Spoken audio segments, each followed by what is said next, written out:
यवतमाळमध्ये उमेदवारीवरून दावे प्रतिदावे करण्यात येत आहेत। महायुतीत उमेदवारीचा तिढा कायम आहे।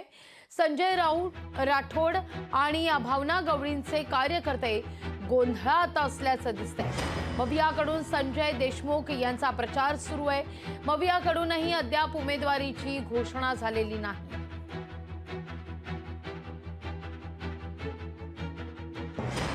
महाविकास आघाडी असो किंवा महायुती असो यांनी लोकसभेच्या उमेदवाराची घोषणा केलेली नाही।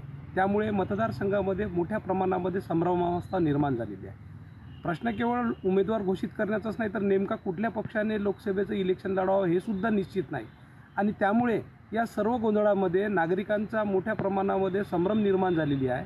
आणि ही संभ्रमावस्था दूर करण्याकरिताच दोन्ही पक्षाने तातडीने उमेदवाराची घोषणा करावी आणि यवतमाळला एक सक्षम असा लोकप्रतिनिधी द्यावा। महायुतीचा उमेदवार निश्चित झाल्यानंतरच जे आहे महाविकास आघाडीचा उमेदवार निश्चित होईल असं मानलं जातं। त्यामुळं दोन्ही ठिकाणी धाकधूक वाढली आहे। जे उमेदवारांची नावं सध्या चर्चेत आहे त्यामुळं एक सरप्राईज नाव येत्या काळामध्ये ते पुढे येऊ शकतं आणि ते महिलेच्या नावानं जे आहे त्याच्यावर शिक्कामोर्तब होऊ शकतं अशी एकूण परिस्थिती आहे। त्यामुळं 2 दिवसात हा तिढा सुटेल असं एकूण चित्र आहे।